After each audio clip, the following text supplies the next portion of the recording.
Scope Media tuko na mzee wa VAR Mchome Mapovu. Mzunguko mechi ukweli, mechi ilonivutia kama kaida yangu Mr. Burudani na timu iliyotoa burudani ni Yanga. Tuanze Yanga. Basi tunaanza na mchezo wa Yanga. Kwanza umetazamaje dakika zote ambazo Young Africans wamecheza dakika 90?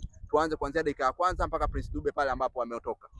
Kwanza ulikuwa ni mchezo mzuri, mchezo wenye mbinu nyingi, yani kuna moment unaona kabisa uwanja umekataa, lakini Pacome anatereza. Wewe angalia ule uwanja ulivyokuwa na matuta, ulivyokuwa na mashimo, lakini Pacome anatereza, Chama anafunguka. Yani leo kumpata man of the match, wanarusha majina haya Maxi, Pacome na Chama, wanakusanya, wanarusha, wanadondoka, wanachagua nani awe man of the match. Mpira mzuri, quality kubwa, na wametufokea, na kwa pamoja naungana na mashabiki wenzangu wa Simba tarehe 25 hatuji.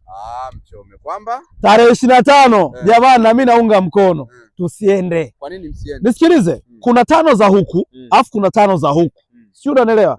Hizi 5 za Yanga unaona kabisa ni msako, yani kuna mtu anatafutwa sako tubako, unanielewa? Unaona kabisa ni mpira wa darasani, yani kuna mtu anakulazimisha beki ufanye makosa, sio? Unanielewa? Yani inapigwa pasi, inapigwa drafti, hadi unaona kabisa Yanga watu wamekaa kambini wakaenda kuitengeneza timu. Watu walijua Stefano Aziz kuhusiana kwenye kosi ya Yanga labda itakuwa pengo. Umeonaje? Yani kwanza bora hata Stefano Aziz alivyoondoka, kwanza huyo Chama oya jamani, je, chagueni kati ya Stefano Aziz na Chama? Mimi naondoka na Chama. Chama ana vitu vingi, yani Chama ana vitu extra, yani amemzidi key master, kwa sababu unamuona kabisa zinapigwa pasi, anafanya mambo ambayo kiharaka haraka huwezi kuyaona kwa Aziz. Chama ana key pass, eyes pass, ana kipiga pasi pale inafika. Goli la Mudathiri haya ndio lilikuwa goli la ufunguzi. So far ni goli la namna gani? Sababu ukiangalia position alofunga ni yengo ngumu sana. Yani ni yale magoli ambayo nakwambiaga mara nyingi kwamba magoli anayoshinda Yanga ni magoli yenye hisia. Yani baada ya kipindi ile goli linapigwa, nilimwona shabiki wa Yanga anainuka analia. Analia, Scope ni kuwepo pale. Analia. Yaani unagundua kiasi gani goli lina hisia, goli linaamsha, goli lina utamu. So goli ukilenga imo. Yaani lile goli unamsa muda amechagua engo ngumu kafunga. Kwa hiyo unakuja kutambua kiasi gani kwamba before mpira hujafika kwa muda zimepigwa draft kaka. Goli la Clatous Chota Chama, birthday boy, goli la pili anakwenda kusherehekea kwenye kibendera na style mpya. Sasa hivi Chama hadi ana dance. Chama hatari. Kwanza Chama kadri siku zinavyozidi anazidi kurudi utotoni. Yaani ukiona mambo anayofanya Chama Yanga, ndio pale Simba tunazidi kuumia na kuona kwamba dabi haina faida. Kipindi wao mashabiki wanapiga kelele, hatuji. Nikanajiuliza hivi hawa kwa nini wanasema hatuji? Sasa leo ndio nimeelewa. Hawaji kwa sababu ya performance ya Yanga. Lakini naambia kitu kimoja. Naomba hii nitilie nyama kidogo. Natilia nyama. Nataka baada ya leo uongozi wa Simba utoe tamko kwamba ule msimamo ni wa mashabiki wasiokuwa na vyeti, yani mashabiki waloferi walofukuzwa. Maana ile gari imejaa mashabiki walofukuzwa. Au ni msimamo wa klabu. Kwa sababu gani? Yanga anaendelea kuuza tiketi. Watu wanaendelea kukata hela zao. Si ndio? So dakika za mwishoni tushaona performance ya Chama, tuanze kusema hatuendi. Tuelezeni jamani, hii hatuji ni msimamo wa klabu au ni msimamo wa timu? Kwa sababu Yanga watu wananunua tiketi tena za kutosha, na hii performance iliongezeka leo, mauzo yataongezeka, sisi tutazidi kuwa wanyonge. Sasa mtuambie jamani, huu msimamo hatuchezi ni wa klabu au ni wa mashabiki waliofeli, mashabiki waliofukuzwa na timu? Maana wale wote ni waasi wale. Walosema hatuji wameshafukuzwa. Mfano nani? Agi. Kashafungiwa yule. Kwa watuambie ni msimamo wa klabu au ni msimamo wao washabiki waliofeli. Sawa, goli la 3 26 kipaji Pacome pendozwa. Umelionaje? Kwanza ile goli la 3 alivyolifunga kaka. Kwanza beki alijikuta na yeye ni master. Wale mabeki walizani yale anayofanya Pacome na Chama pale mbele, kwa kuwa wamewakaba wakajisi na nyosha kwa kina Pacome, washakuwa kina Chama. Hamna kitu kigumu kama kuwa Pacome na Chama. Yaani ule beki kachukua wa kwanza, kachukua wa pili, kageuka kukutana na Chama. Sasa wewe beki unaweza kumpigia chenga Chama. Chama kaigusa, Pacome katulia, kachagua engo. Goli 2 za Pacome. Mabeki wanajikuta wanyosha kuwa mastaa kisa wacheza na Yanga. Wao wanataka ulete umaarufu kwa Pacome. Na ile pale ile anayofanya yule beki. Na ndo anawafanyaga Che Maloni Fondo. Makosa kama yale ndo anafanyaga Chema Lonifondo, na ndio maana mashabiki wanakazia hapo hapo hatuji. Kwa sababu gani? Wanagundua kabisa Chema Lonifondo ni aina ya beki ambaye anafanya makosa mengi mfululizo kama yale. Sasa hebu angalia kosa la beki kwa Yanga ni goli. Kosa hili goli. Yaani wana wachezaji ambao kosa goli. Kosa goli. Una beki kama Chema Lonifondo. Wewe unaenda kwenye dabi. Si unaenda unajiamini na wengine? Nani sasa? Kalabwe. Au Abdulrazak Hamza. Subutu. Pacome. Maxi. Chama. Dube kaumia. Mzize. Ikielekeaga kwenye dabi. Wapia. Tena Pacome ameanza mazoezi yake binafsi kwa Denzel Trainer. Sasa. Kwa hiyo amewapania nyinyi. Sasa kumbe mazoezi ya nani? Angalia performance ilikuwa sio yao, ilikuwa dabi. Kwa bado. Sasa mbona walisema lakini wanaandaa kwa ajili ya Prison. Sasa kama Prison wameandalia hii performance dabi na kwaje? Uwanja una matuta kama shamba la mpunga. Yaani katika timu hii raundi ya 29, si ndio? Imecheza kiwanja kibovu ni Yanga. Kiwanja kina mashimo, lakini angalia draft ilikuwa inapigwa. Sasa kile kiwanja kile imepigwa pasi zile.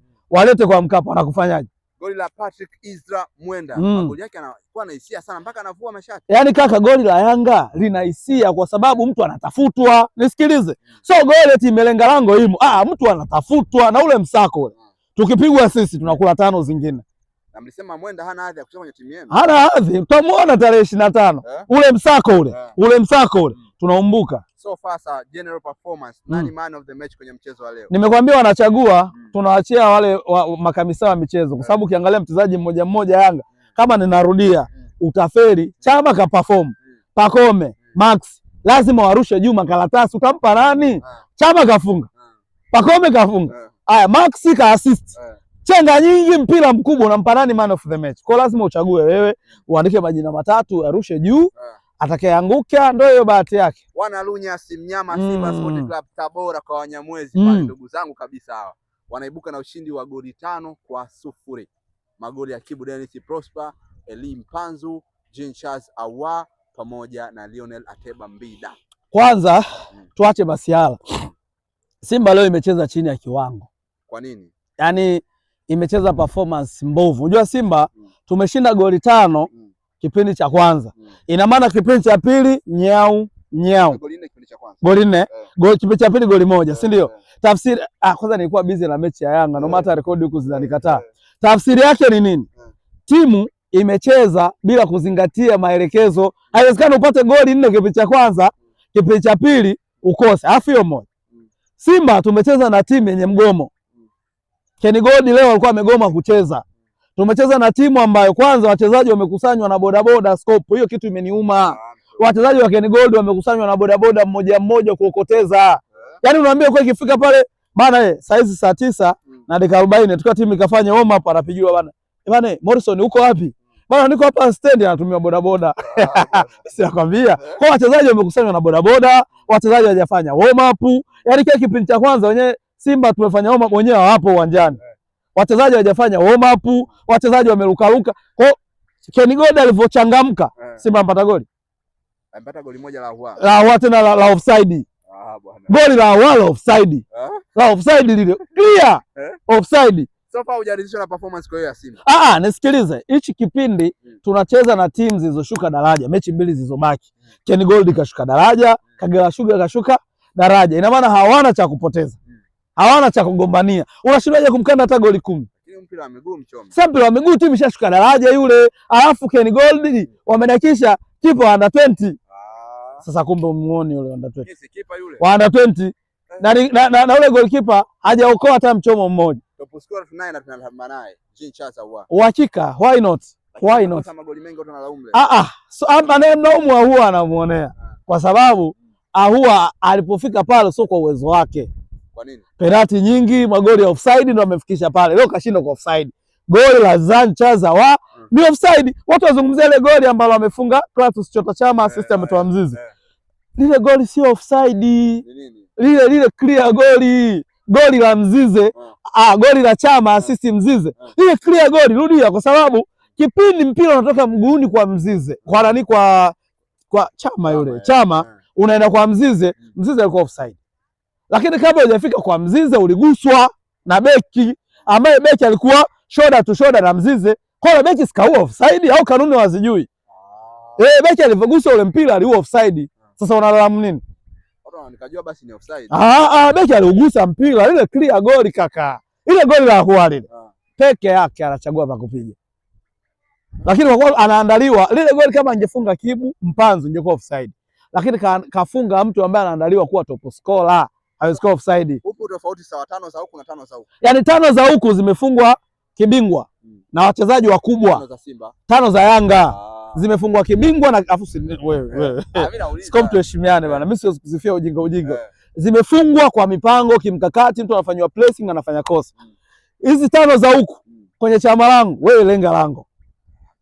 Kibu kafunga goli 2. Wewe Kibu wa kufunga kweli. Kibu. Wewe game Kibu anafunga. Sasa kuna mtu hapo. Tena Kibu mwenyewe amebutua tu. Singida Black Stars wenyewe wanapata ushindi leo kwenye mchezo wao wakiwa nyumbani.